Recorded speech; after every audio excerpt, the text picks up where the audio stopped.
Seder. So today's the 21st day. 21st? Yesterday was Kaf, no? Yes, it's 21st. 21st day of Tammuz, the 17th of July. Now let's see. So we said... We finished the Mashlim. Yeah, we finished all 5.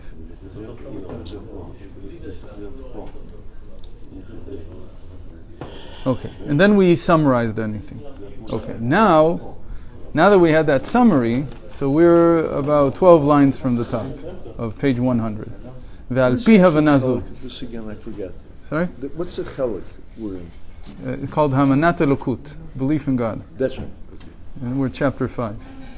ועל פי הבנה זו יש להבין איך אין שום שינוי במעציל יתברך מהשתנות הפעולות.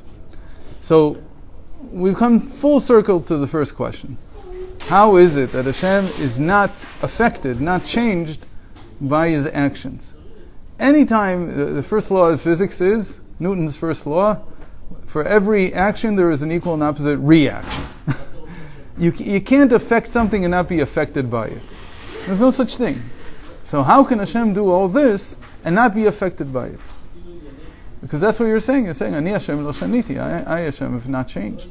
And what we mean to say, he's not affected by the world. Now that in and of itself that's like the basis on which everything stands.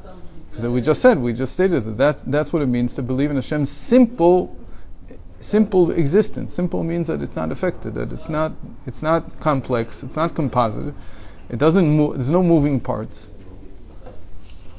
We don't mean to say that Hashem is nothing. We mean to say that we can't in any way understand what it is. But so how can there not be any kind of change? והרי במשל, כשהאומן עושה מלאכה בכלי אומתו, יש בו התפעלות בהכרח לצמצם עצמו במלאכה הזו. When, if we take the mashal of the artisan using his tools, so, or a teacher teaching his, whatever it is, the person himself has to go through a change in order to affect the change that he's giving in his students in the craft and whatever it is. What's the change? There has to be some kind of tzimtzum.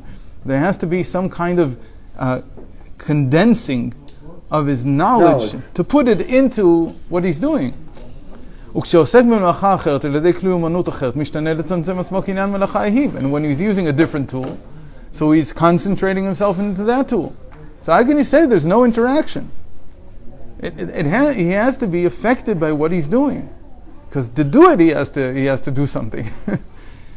ואיך הוא למעלה שהוא יתברך הפועל ואף על פי כן לא משתנה כי דכתיב לא שניתי. How can it be that Hashem is acting everything in whatever constellation you want, any of these parables, doesn't matter, and yet you say that he hasn't changed? So this, in the end, is the greatest, the topic we're going to get into now is the most basic foundational topic in Chassidus, more than anything else, philosophically at least. Philosophically at least. This is the question and the answer. And to tell you that, I have to admit beforehand, that to tell you that I understand the answer in its full... you understand. I'll let you know. You'll be good. I'll let you know that I have understood at least what the Alter Rebbe wrote. Where this appears is not here. This is a restatement of what they heard from the Alter Rebbe.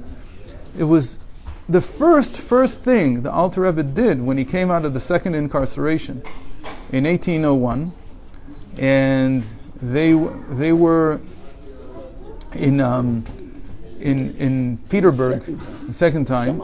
Yeah. They were in Petersburg for about 6 months. After he was released, he didn't go back to Lozhna. He was not allowed to go.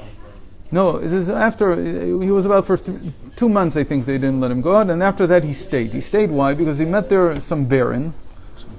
Yeah, some nobleman, Russian nobleman, and he promised. He liked him a lot. Goy. Yeah, non-Jew. Yeah.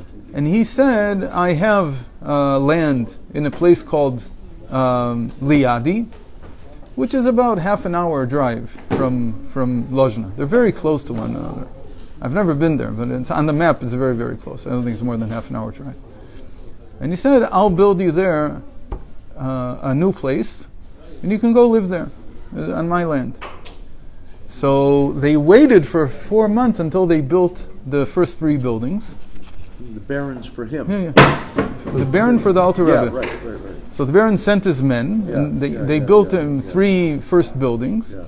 And then in Elul of 1801, just before Tafkuf Samach Bet, just before 5562, just before Rosh Hashanah, about a month before, they moved to Liadi. And the first thing he said in Liadi is the explanation of what we're going to see now. The very first thing. This is like the new opening. He restated all of Chassidus.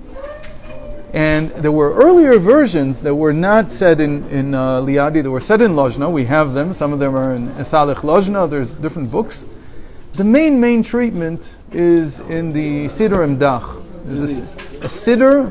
There's a Siddur that the Mittler Rebbe put together with all the Maimarim, all the Chassidus that his father had spoken on the Siddur.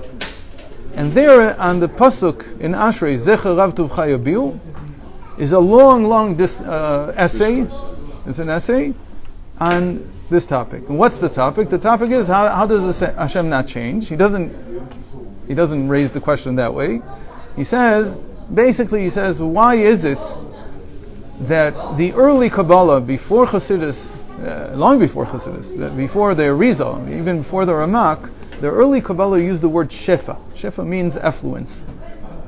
And the later Kabbalah, the more recent Kabbalah for them and for us also, changed to the word light. Oh. So from Shefa to Oh. What is the difference between these two? Why do you have two different terminologies? What? There's no difference why you have 2 words. Right. So there must be a big difference. There's a I think there's a new film. Yeah. We skip Tachna usually. No. For Bar Mitzvah, no. I've heard it. Last time we did it. And you know Yeah, that that's was- why I'm asking. you know that was- Because I start It's Tachna not the real before. day. It's not the real Bar Mitzvah. Okay, anyway.